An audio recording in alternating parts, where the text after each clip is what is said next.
With the Oscars coming up this Sunday, let's dive into all the major nominated categories and talk snubs, predictions, and who I'm personally rooting for.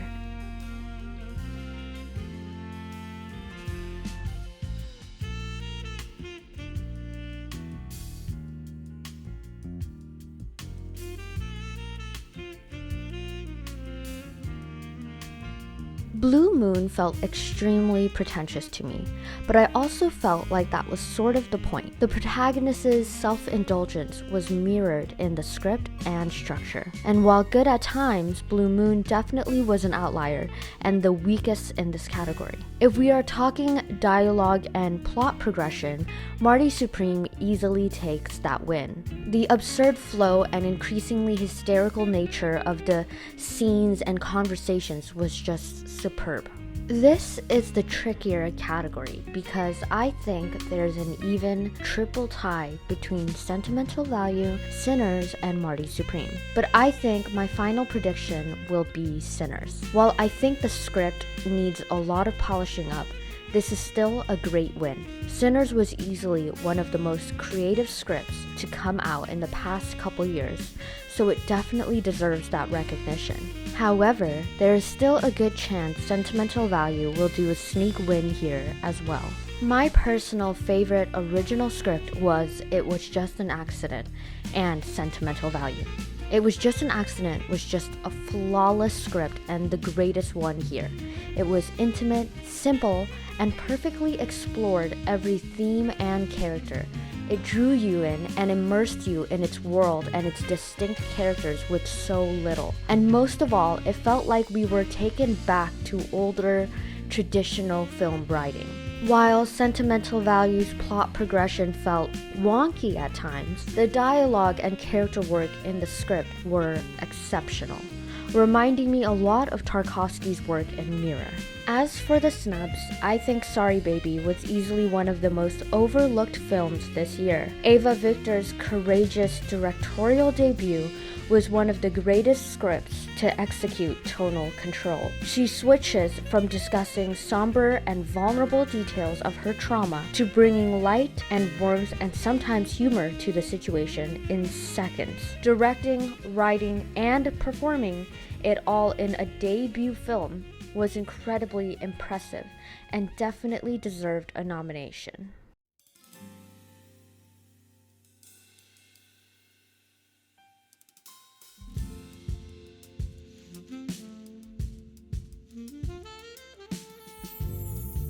The clear winner here is One Battle After Another. With its intense, witty, and chaotic story and cartoonish, unique characters, there's no doubt it will win this and multiple awards throughout the night. And just as I feel about Sinners, despite needing a bit more work here and there, I would 100% be celebrating this win. However, I wouldn't be surprised and even be pleased if the poetic Train Dreams did a sneaky win here. Its quiet, unassuming nature really took me by surprise. With links to Terrence Malick, Train Dreams, and shockingly enough, Netflix accomplished a film that felt extremely distant to the modern world, consuming us in the calm, serene past. That being said, it's no surprise that Train Dreams is who I'm rooting for to win in this category, and the film that I think is the underdog this year, recognized but not quite given enough praise. It broke my heart as a Lanthimos fan to watch Begonia and not like it. His filmmaking hiatus is coming around at a perfect time. The writing of the script was extremely messy. It comes as no shock that the only other script Tracy has ever done was The Menu. Both films attempt to tackle themes too large for their plots to uncover or for Tracy himself to handle. When it comes to Begonia, the only other category I understand it being nominated for is Best Actress.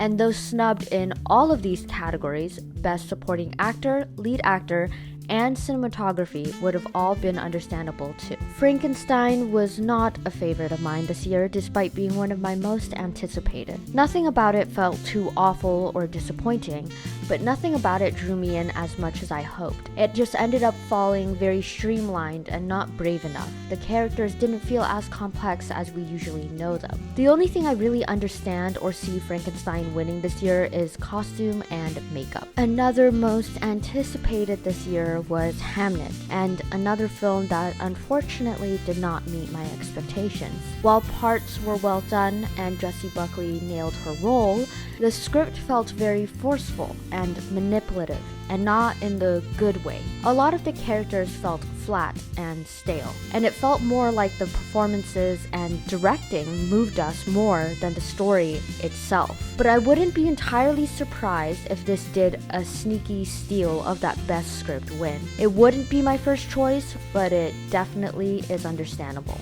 The Long Walk is the biggest adapted screenplay snub for me. The Long Walk didn't have much going for it as a film other than its performance and script. The dialogue and relationship building definitely deserved some recognition.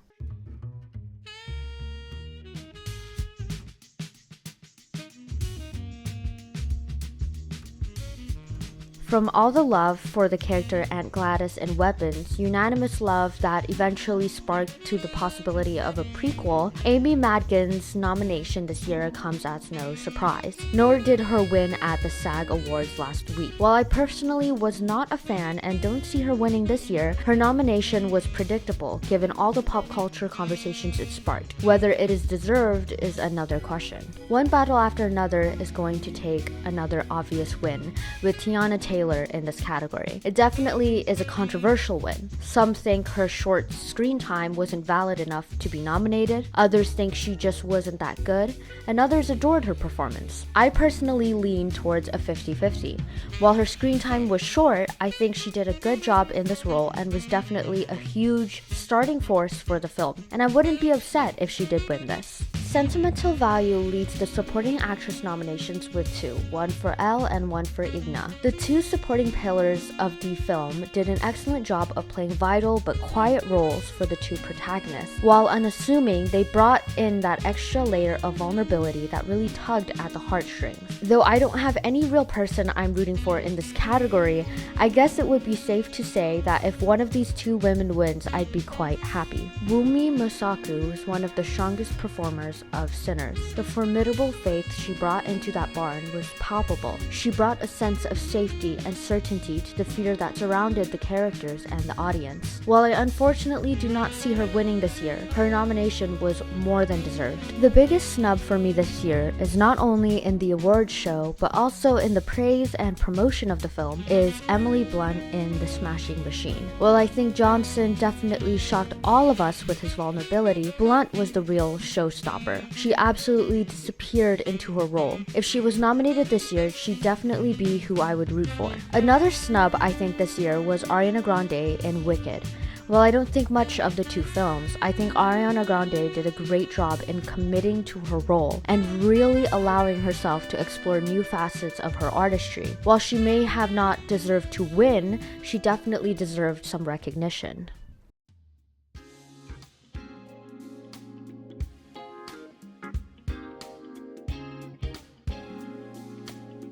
This year's lineup is actually incredibly stacked and impressive, with each film offering a unique take on visual storytelling, where films like Frankenstein and Train Dreams really rely on visuals to guide us through the world and its characters. The others, Marty Supreme, One Battle After Another, and Sinners, use them merely as a tool to aid their directing and story.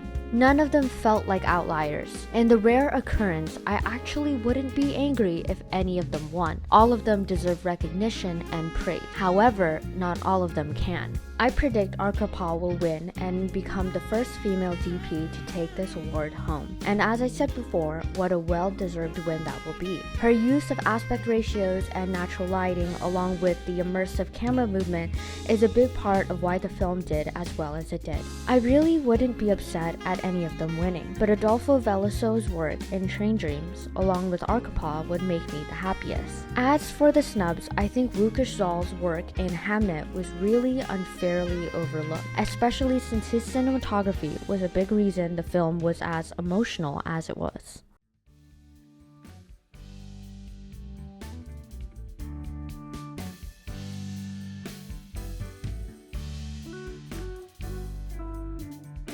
It comes as no surprise that the main film I am rooting for this year is none other than It Was Just an Accident. Panahi's incredible directorial vision and commitment to his story and beliefs are admirable, and considering the consequences he has to face for this film, he deserves not only this nomination, but every nomination. The film and Panahi represent a true artist who believes in the power of film, using their work to really express their frustrations and to try to change how we view things, and hopefully even change an entire judicial system. He absolutely is who I'm rooting for and would be devastated if he was snubbed. However, all my love for Panahi does not blind me to the quality of these other films. The Secret Agent brings back the chaotic, mischief-filled crime film, almost noir, honestly. Its vibrant colors, incredible cast, and riveting script draw you into a world you otherwise wouldn't have ever known. Though I think there are major cultural references that create a sort of divide in fully grasping the story, the film did a great job in what it wanted to achieve, and for that, it has a good chance of winning. The voice of Hind Rajab is an extremely evocative film. While being a great film, there have been controversies and questions raised regarding the ethics of dramatizing a serious and unfortunately true event. While great in many aspects, I unfortunately do not see this film winning. I think who wins this will be dependent on who wins Best Actor. If Wagner Moura pulls a sneaky win for Best Actor, I don't see the Oscars giving The Secret Agent another win. And in that case, Sentimental Value will most likely win. However, if Timothy or Michael B. Jordan wins, then the international feature will definitely go to Secret Agent. But for the purposes of this video, I choose The Secret Agent as my main prediction. As for the snubs, I know the biggest snub in not only this category but across all was Park Chan-wook's No Other Choice. But seeing as I have yet to see this film, I won't completely comment on my thoughts just yet.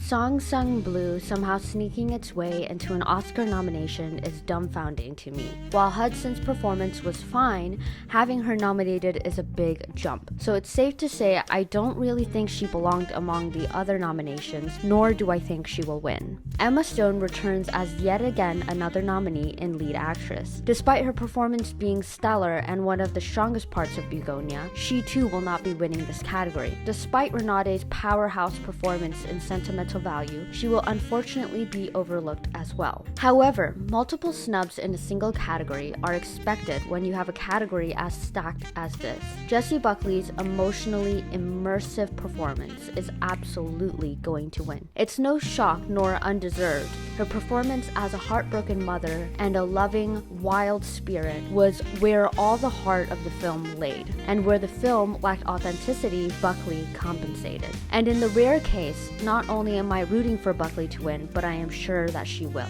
And though it was a close race, Rose Byrne's overstrung performance as an anxiety-filled mother was the shining grace of If I Had Legs, I'd Kick You. Though the directorial vision was intriguing, it ultimately fell consistently short and disappointing. But Byrne's performance absolutely saved the film. And the snub for me was Ava Victor's performance in Sorry Baby. Similar to how I feel about the film as a whole, we really overlooked Ava Victor's talent for vulnerability-filled strength that didn't feel overpowering. Her caring performance stays tattooed in my heart.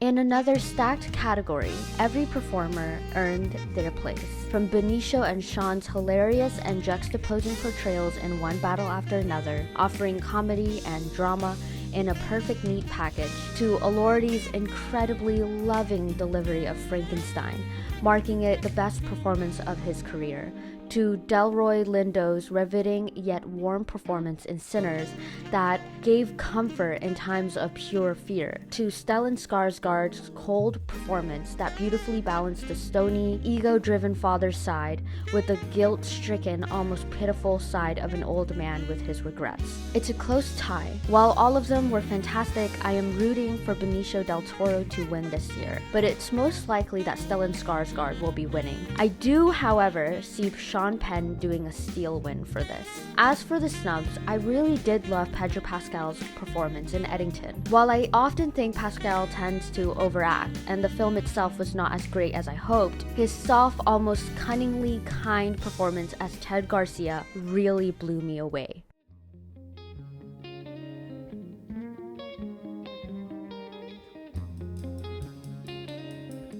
When it comes to award shows, we sometimes need to acknowledge that these wins are sometimes given as career awards, awards that celebrate an entire artist's career and the unfortunate pattern of being overlooked each time, over an actual achievement to celebrate that particular piece of work. And in this case, no one deserves that win more than the man who has never won once, despite the many wonderful works he has contributed to cinema. Paul Thomas Anderson is not only the one who will win, but if you subscribe to me long enough, you would know he's the one I am rooting for, not just in these awards, but throughout his entire career. I'm so excited to see him finally get the acknowledgement he deserves. That being said, the other directors deserve their flowers too, but they most likely won't win against a director whose film is going to sweep the Oscars and the director who has been snubbed countless times before. It's just no contest. I do think, however, Jafar Panahi was snubbed this year. He definitely deserved at least a nomination.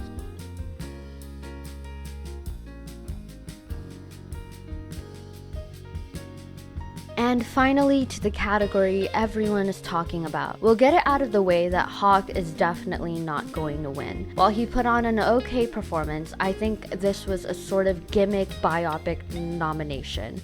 I don't find his performance all that interesting. While Leo put on a great performance, I don't see him winning either. So that leaves Timothy, Michael B. Jordan, and Wagner Moura. Though many predict Timothy to win at first, I think due to recent controversies regarding his statement against the ballet and opera, along with Michael B. Jordan's glorious win at the BAFTAs last week, it's starting to look like Timothy's predicted win is slowly going away. Michael B. Jordan is most likely to win. And while I might be biased as I'm rooting for Wagner Moura, I do think there's a good chance Moira might do a sneak win, but I doubt Timothy will get the win as we all expected.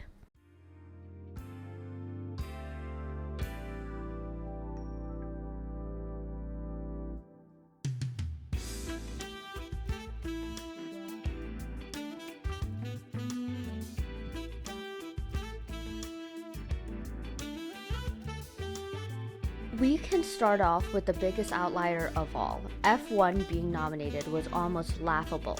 Outside of that film, every film nominated earned their place, and despite the fact that there are major snubs, one obviously being it was just an accident, this has been one hell of a year.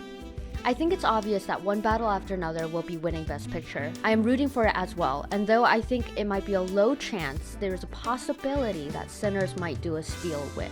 So there it is, my general thoughts about the Oscars. If you're interested in knowing my more thorough reviews of each film, then head to the links below to read my reviews on Letterboxd. How about you? What are some of your predictions? What was a major snub for you, and who are you rooting for?